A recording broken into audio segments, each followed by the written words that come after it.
Hello students, welcome to Let's Crack 9th and 10th channel of Unacademy, where you study from top educators, quality content and a great learning experience.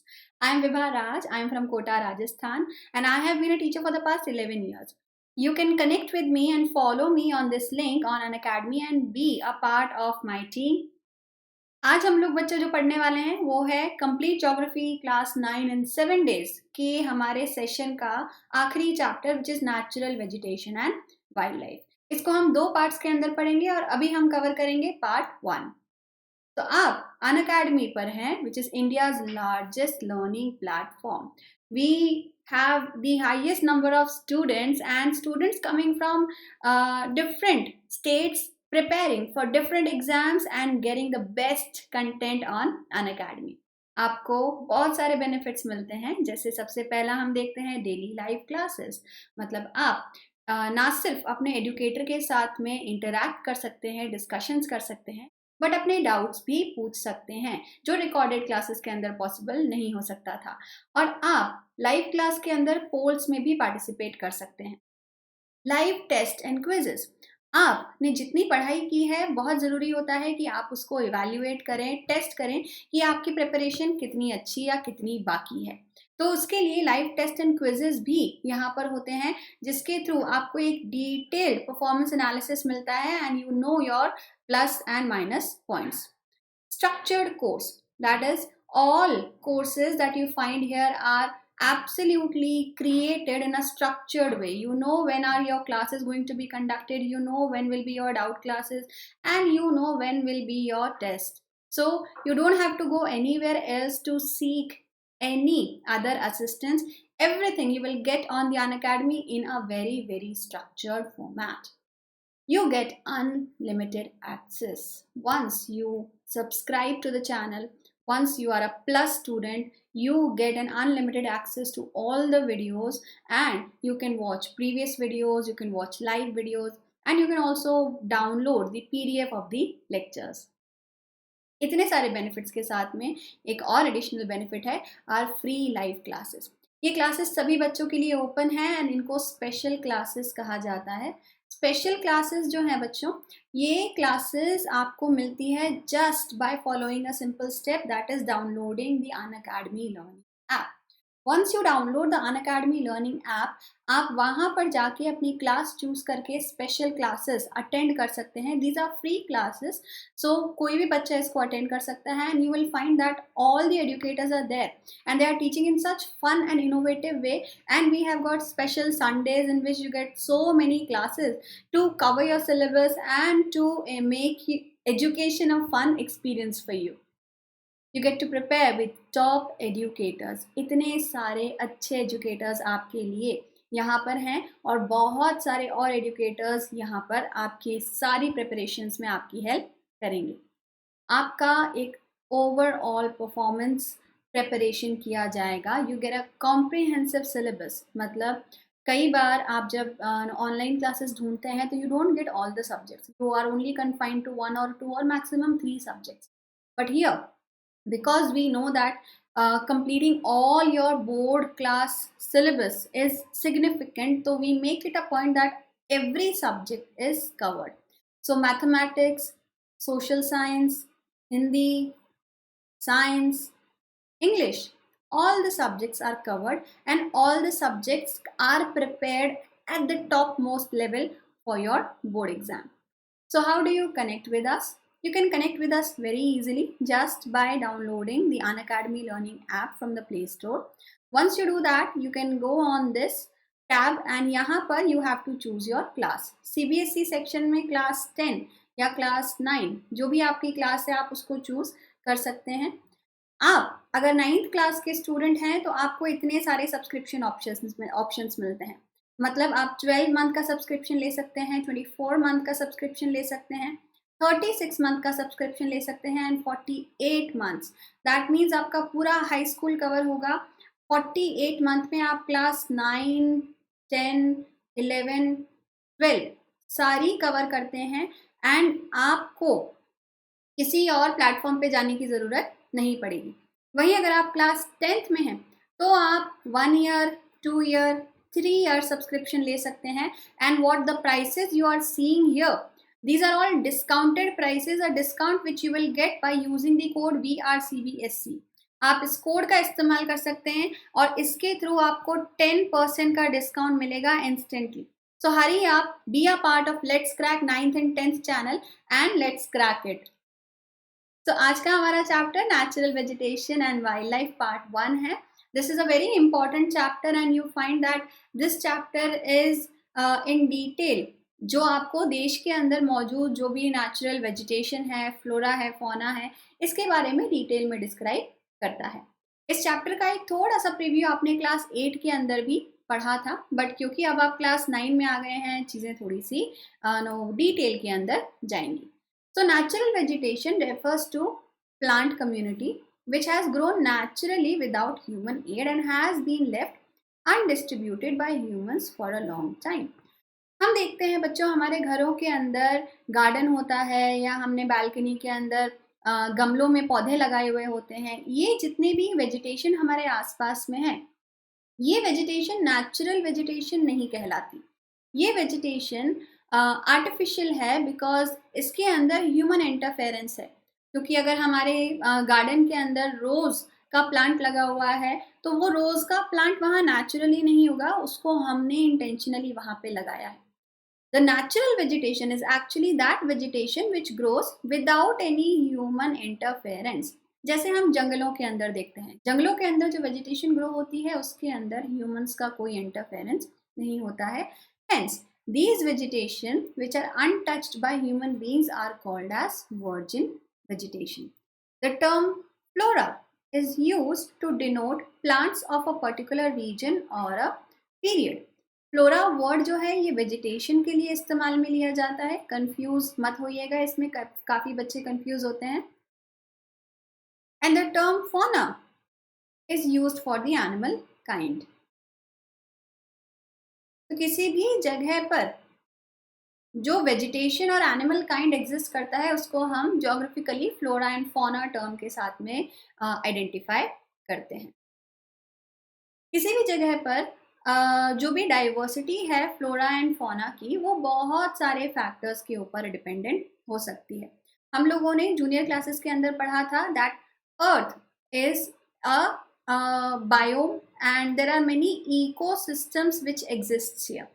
Ecosystem से मतलब है कि जो भी biotic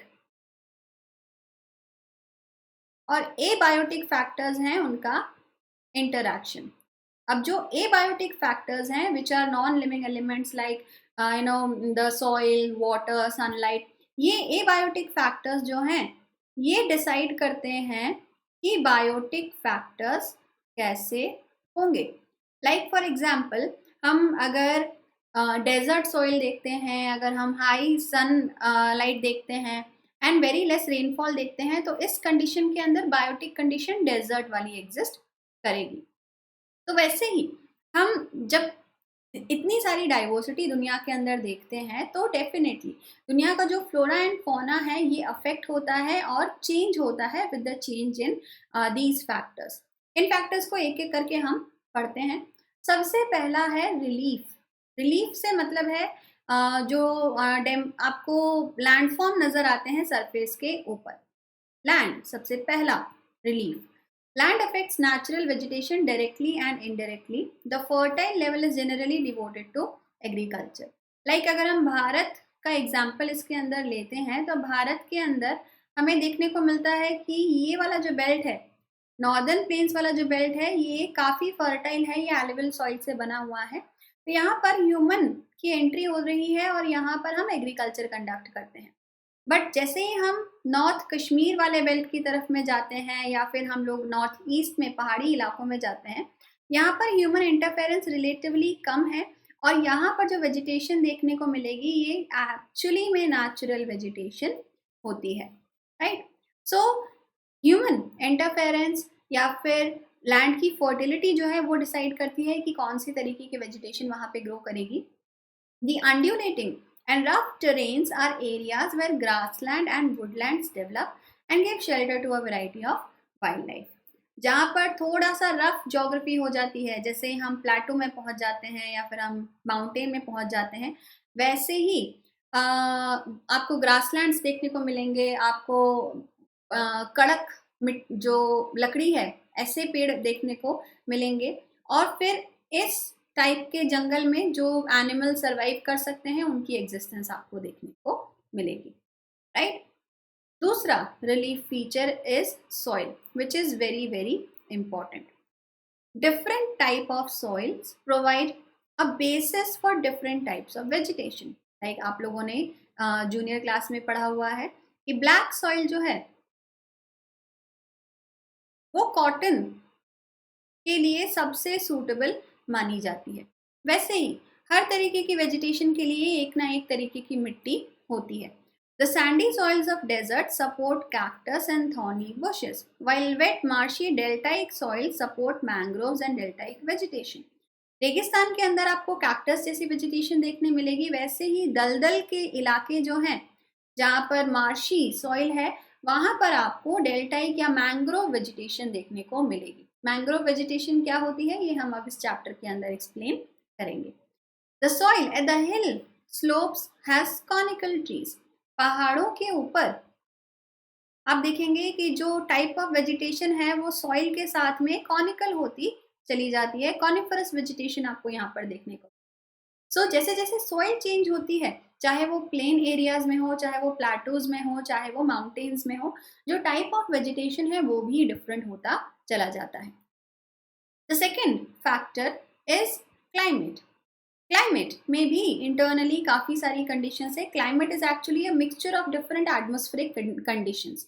तो इसमें सबसे पहली कंडीशन हम देखते हैं temperature. Temperature. The character and extent of vegetation are mainly determined by temperature along with humidity in the air, precipitation and soil. जैसा हम लोगों ने अभी एक एग्जाम्पल देखा कि जो कैक्टस टाइप ऑफ वेजिटेशन है ये कम पानी में सरवाइव करती है, वैसे और हाई टेम्परेचर को ये बेयर कर सकती है। वैसे ही हम जैसे जैसे ठंडे इलाकों में जाएंगे वैसे वैसे आपको वेजिटेशन का टाइप चेंज होता हुआ देखने को मिलेगा, और ठंडे इलाकों में वो वेजिटेशन ग्रो होगी, कॉनिफरस प्लांट्स जो है वो ग्रो होंगे जो ठंडे टेम्परेचर के अंदर सरवाइव कर सकते हैं। Photo period or the sunlight. The variation in the duration of sunlight at different places is due to difference in latitude, altitude, season and duration of the day. Due to the longer duration of sunlight, trees grow faster in summer. सूरज की रोशनी जहाँ पर सबसे ज़्यादा पड़ेगी उतना ज़्यादा vegetation का coverage आपको देखने मिलता है। हम इसको ग्लोब के ऊपर भी देख सकते हैं कि ग्लोब के ऊपर सबसे ज़्यादा सूरज की रोशनी आपको इक्वेटोरियल जोन में देखने को मिलती है, जिसकी वजह से यहाँ पर वेजिटेशन ग्रोथ काफ़ी डेंस होता है। You find the rain forest in this belt only. जैसे जैसे हम हायर एरियाज में जाते हैं, हायर लैटिट्यूड्स के अंदर जाते हैं, वैसे वैसे फोटो पीरियड रिड्यूस हो जाता है, सनलाइट कम हो जाती है, इसलिए वेजिटेशन थिकनेस, ये जो कवरेज है वो भी कम होता हुआ आपको देखने को मिलेगा। Altitude is a second factor. हम जितनी ऊंचाई पर जाते हैं उतना ऊंचाई पर आप किस एंगल पर हैं, सूरज की रोशनी कहाँ पड़ रही है, उससे भी फर्क पड़ता है कि वेजिटेशन जो है वो कितनी तेजी से ग्रो होगी। And the seasonal change and duration of the day and night, ये सारे फैक्टर मतलब सूरज की रोशनी से रिलेटेड ये सारे फैक्टर्स डिसाइड करेंगे कि वेजिटेशन कितनी तेजी से ग्रो हो रही है। And precipitation, definitely precipitation is actually the form of water coming down from the sky to the land. Now this can be in the form of rain, it can be in the form of sleet, it can be in the form of hail, it can be in the form of snow. Sleet is a mixture of rain and snow. ठीक है, तो आपको पानी जो है वो आसमान से जमीन की तरफ किसी भी फॉर्म में देखने को मिल सकता है, बट जैसे पानी सरफेस पे आ रहा है वैसे ही जो वेजिटेशन है वो भी अफेक्ट होगी। अगर बहुत ज़्यादा स्नोफॉल होता है तो कमज़ोर पेड़ स्नोफॉल में सरवाइव नहीं कर सकते। हेंस आपको क्रिसमस ट्री जैसे पेड़ नज़र आते हैं जहाँ जो कॉनिकल शेप के होते हैं और जिस पर बर्फ़ जो है वो नहीं टिकती। लेकिन जहाँ पर बारिश बहुत ज़्यादा होगी वहाँ पर आपको डेंसिटी ऑफ फॉरेस्ट बहुत ज़्यादा देखने को मिलेगा, क्योंकि पानी is one of the primary element which is required for the growth of the trees. जहाँ पर बारिश ज़्यादा है वहाँ डेंसिटी ज़्यादा है, और अगर मौसम ठंडा होना शुरू हो जाता है या बारिश कम होनी शुरू हो जाती है तो डेंसिटी रिड्यूस हो जाती है और टाइप ऑफ प्लांट जो है वो भी चेंज हो जाता है, right. Now the types of vegetation. India के अंदर मेनली 5 तरीके की वेजिटेशंस हैं जो हमें देखने को मिलती हैं। ये इंपॉर्टेंट है, इसको याद रखिएगा, it can be asked in the exam. सबसे पहला the tropical evergreen forest, second the tropical deciduous forest, third the tropical thorn and scrub forest, fourth the mountain forest या mountain forest, and five the mangrove forest। सो अब हम इन सारे types को एक एक करके डिटेल के अंदर पढ़ेंगे। The tropical evergreen forest, as the term itself says evergreen, it means it is always green। अब कोई भी पेड़ हमेशा तो ग्रीन नहीं रह सकता, बट ये जो कॉन्सेप्ट है ये एक्चुअली पेड़ों की वेराइटीज और उनके लीफ शेडिंग पीरियड की वजह से नज़र आता है। एवरग्रीन फॉरेस्ट आपको देखने को मिलते हैं ट्रॉपिकल एरियाज में, मतलब ट्रॉपिक्स के पास में जहाँ पर बारिश तेज़ होती है, प्लस यहाँ पर हीट भी आपको काफ़ी अच्छी देखने को मिलती है। तो नतीजा ये निकलता है कि हीट की वजह से ह्यूमिडिटी क्रिएट होती है and humidity results into ample amount of rain. ये 3 कंडीशन सबसे ज़्यादा सूटेबल है for the growth of any kind of plant, hence the variety of plants that we witness here is immense, as you can see in this picture. Herb से लेकर shrubs, short trees, आपको एक dense canopy मिलता है, tall trees and the height reaches up to 60 metres, 50 से 60 metre तक की height आपको यहाँ पर देखने को मिलेगी पेड़ों की, क्योंकि बारिश खूब ज़्यादा हो रही है and all the plants they struggle to catch the sunlight. These forests are present in the Western Ghats and the island groups of Lakshadweep, Andaman and Nicobar, upper parts of Assam, Tamil Nadu and Tamil Nadu coast. तो मतलब जितने भी coastal areas है जहाँ पर बारिश काफ़ी ज़्यादा होती है उन सारे एरियाज में आपको एवरग्रीन फॉरेस्ट देखने को मिलेगा। These forests grow best in the areas having rainfall more than 200 centimeters with short dry season। ये काफ़ी ज़्यादा बारिश होती है, 200 centimetres is one of the highest criterias.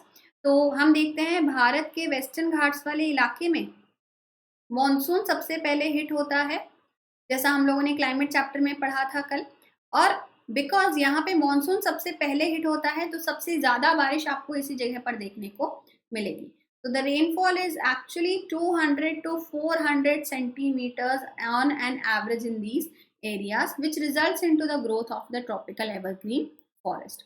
The trees reach great heights up to 60 meters or even above, because there is a very dense canopy where there is no shade everywhere. The trees at the bottom, they are always struggling for the sunlight, and for catching the sunlight they tend to grow taller and taller, resulting 60 meters की height तक भी ये पेड़ ऊंचे बढ़ जाते हैं। It has the vegetation of all kinds, that is trees, shrubs, creepers, giving it a multi-layered structure। आपको सरफेस के ऊपर ग्रास भी देखने को मिलेगी, आपको क्रीपर्स भी देखने को मिलेंगे पेड़ों पे, and the canopy is so dense that there are so many varieties of different vegetation। अब because there are so many varieties, हर वेराइटी का अपना leaf shedding and blooming period अलग अलग होता है, हेंस द नेम एवरग्रीन। आप कभी भी एक साथ पूरे जंगल को येलो कलर का नहीं देखेंगे कि सारे ही पेड़ों ने एक साथ अपने लीव्स जो थी उसको शेड कर दिया। हर पौधा, हर पेड़ जो है अलग अलग पीरियड में अपना साइकिल जो है वो कंप्लीट करता है, और ये क्योंकि बहुत स्कैटर्ड होता है तो जंगल ओवरऑल कभी भी आपको सूखा नजर नहीं आता, इसलिए इसको एवरग्रीन नाम जो है वो दिया गया है। These forests appear green all year around. Important trees of this forest are ebony, mahogany, rosewood, rubber, and cinchona. Common animals found in these forests are elephant, monkey, lemur and deer. क्योंकि यहाँ पे vegetation बहुत ज़्यादा होती है, तो ये इतनी सारी वेजिटेशन के ऊपर डिपेंडेंट बहुत सारी जो फौना है वो भी यहाँ पर आपको देखने को मिलेगी। चाहे वो इंसेक्ट्स की वैरायटी हो, चाहे वो बर्ड्स की वैरायटी हो, चाहे वो पेड़ों पर रहने वाले जानवरों की वैरायटी हो, and including the bigger animals like elephant are also seen in these areas. And these are very big zones जहाँ पर काफ़ी ज़्यादा एनिमल वैरायटी आपको देखने को मिलती है। अमेज़न के जो रेन फॉरेस्ट हैं, जो एवरग्रीन फॉरेस्ट हैं, they are one of the biggest जो एनिमल स्पीशीज़ का एक हब है, वो देखने को वहाँ पे मिलता है। और बहुत सारी वैरायटीज़ है वहाँ पर जो अभी भी हमने आइडेंटिफाई नहीं की है। So rainforests are a treasure box of flora and fauna both, right? Moving on to the second type of vegetation, which is called tropical deciduous forest. Deciduous word का मतलब होता है that they have a regular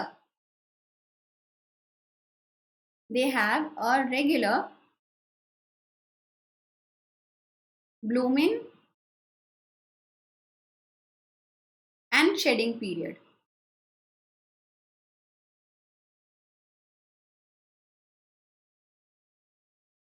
मतलब एक साथ पूरा जंगल आपको हरा नजर आएगा जब इनका ब्लूमिंग पीरियड आता है, और एक साथ पूरा जंगल आपको येलोइश ऑरेंज नजर आएगा जब इनका लीफ शेडिंग पीरियड आता है।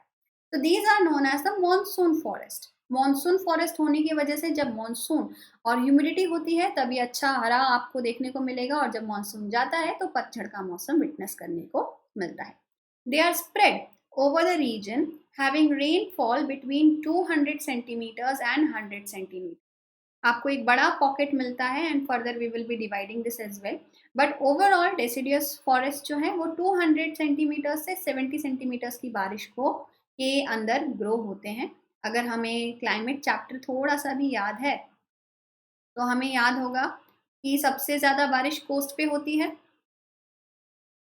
जैसे ही हम थोड़ा इंटीरियर्स में जाएंगे तो अब आपको क्या देखने मिलेगा, बारिश थोड़ी थोड़ी कम हो जाती है। तो इंटरनल वाले जो एरियाज हैं यहाँ पर हमें देखने मिलता है जो डेसिडियस फॉरेस्ट हैं वो, ठीक है।